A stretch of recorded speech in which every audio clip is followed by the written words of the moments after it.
Good afternoon, students.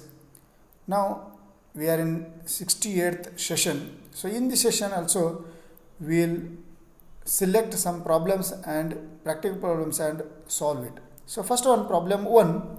X Limited went into liquidation, voluntary liquidation on 31/3/2018 when their position was as follows: 1000 equity shares of rupees 50 each fully paid, 1006% preference shares of rupees 100 each fully paid, arrears of dividend on them for 1 year. So here arrears of dividend on them for 1 year is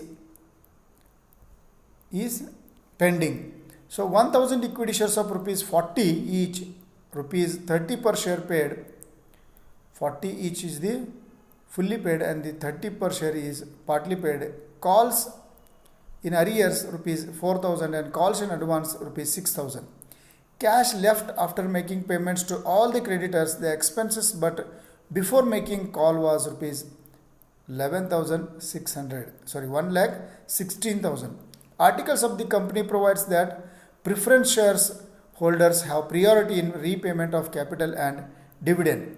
Prepare liquidator's final statement of account. So from this information you have to prepare the liquidator's final statement of account. So we will see how the liquidator's final statement of account is prepared. So here we will prepare liquidator's final statement of account by taking the receipt side. Assets realized is 1,60,000 is clearly given in this problem.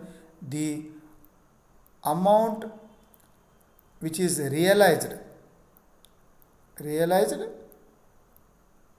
was 1,16,000. Then to calls in arrears, so there is a calls in arrear of rupees 4,000, and to calls made, here we have to make calls for the unpaid calls. Here on 1000 shares only for 30 rupees is paid up, so remaining 10 rupees is to be called up now. So on 1000 shares rupees 2 is called. So rupees 2 is called. So 1,22,000 amount is collected. So next, the payments by calls in advance. So here if any amount is received as advance, such amount is to be repaid first. So calls in advance is 6,000. By preference shareholders capital 1 lakh and arrear is pending for 1 year, that is 6,000. So total for preference shareholders 1,06,000 is to be paid.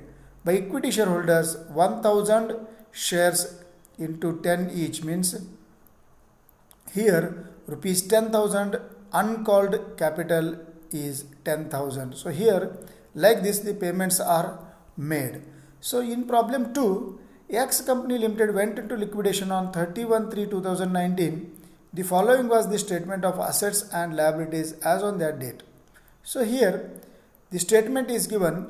According to the statement, notes are given. So as per note 1, it is share capital. There are 30,000 equity shares of rupees 10 each. So total share capital is 3 lakh. As per note 4, other current liabilities are preferential creditors 25,000, secured creditors against machinery. Here machinery is secured by the creditors 65,000, creditors having lien on stock 75,000. So total other current liabilities are 1,65,000 according to note 4. Then note 5 indicates tangible fixed assets. Here building 50,000, machinery 90,000, furniture 60,000. So total tangible assets are 20 lakh rupees. So now here other informations are given. On the basis of this we have to calculate the liquidator's remuneration and we have to prepare the final statement of account. The liquidator was appointed to carry out the process of liquidation. The secured creditors exercised their claims against the securities offered. Machinery was sold at rupees 70,000 and stock realized at 30% only. The liquidators realized the remaining asset as under: building 30,000, furniture 27,000, debtors 60,250 and cash at bank at rupees 4,500. And the liquidation expenses amounted to rupees 1,439. The liquidator's remuneration was agreed as follows: 2% commission on assets realized and 3% commission on the amount paid to the unsecured creditors. In this problem, we have to calculate the remuneration of the liquidator. First 2% on the assets realized and 3% on the amount paid to the unsecured creditors. Here we have to prepare a separate note to calculate unsecured creditors. So here we will start with preparation of liquidator's final statement of account. Receipt side we will show the assets realized. Here given in the problem, it is given that buildings were realized at rupees 30,000 and the furnitures were at rupees 27,000 and the debtors were at rupees 60,250 and cash is not taken here. It is written separately, cash at bank 4,500. So to surplus from the secured creditors, here surplus means machinery was sold at rupees 70,000 and the machinery's secured creditors are having only the 65,000, the security. So here the machinery was realized at rupees 70,000 and the secured creditors are having 65,000. So here there is a profit of rupees 5,000, that is surplus is shown on receipt side. Then now we have to pay the payments. So first liquidators expenses we have to pay. Liquidation expenses is 6,111.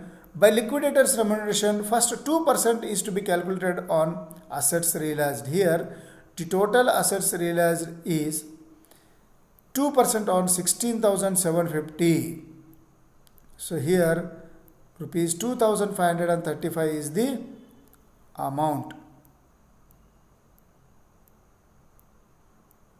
Now 3% commission on secured creditors. Now we have to calculate by notes how much is the secured creditors. Calculation amount payable to unsecured creditor is, unsecured creditors are 91,000 and the preferential creditors are 25,000 and unpaid partly secured creditors, creditors lien in stock is 75,000 and stock realized is only 30%, that is 30% of 68,500 means 20,550. So total amount is, after deducting this stock realization from the unpaid partly secured creditors, now the remaining balance is 54,450 and here the total available amount is 1,70,450. So here we have to pay total amount payable to unsecured creditor is 1,70,450. Now we have to find out amount available to payment to unsecured creditors. Here total amount realized is 1,26,750 and the liquidation expenses already paid is 1,439. Liquidators remuneration on assets realized is 2,535. So total 3,975 is paid and the now amount available for the payment is 1,22,776. Here calculation of commission, that is 3% commission on unsecured creditor is given, but amount payable to unsecured creditor is 1,70,450. Here we have calculated the amount payable to unsecured creditors. Here total we have to pay 1,70,450, but the amount available is only 1,22,776. So it shows that there is insufficient amount for the payment. Therefore the commission should be calculated by using the formula amount available into rate by 100 plus rate. So here amount available is 1,22,776. On that 3 divided by 103 is calculated. The total remuneration is 3,576. Such remuneration is shown on the payment side of liquidator's final account. So here it is clear that on receipt side we have taken all the assets realized, that the amount collected from the different parties, then what are the payments according to the list of payment is given. So here the amount available for payment is 1,22,776. So like this we have to prepare the liquidator's final account. So now, thank you. Yeah, sir.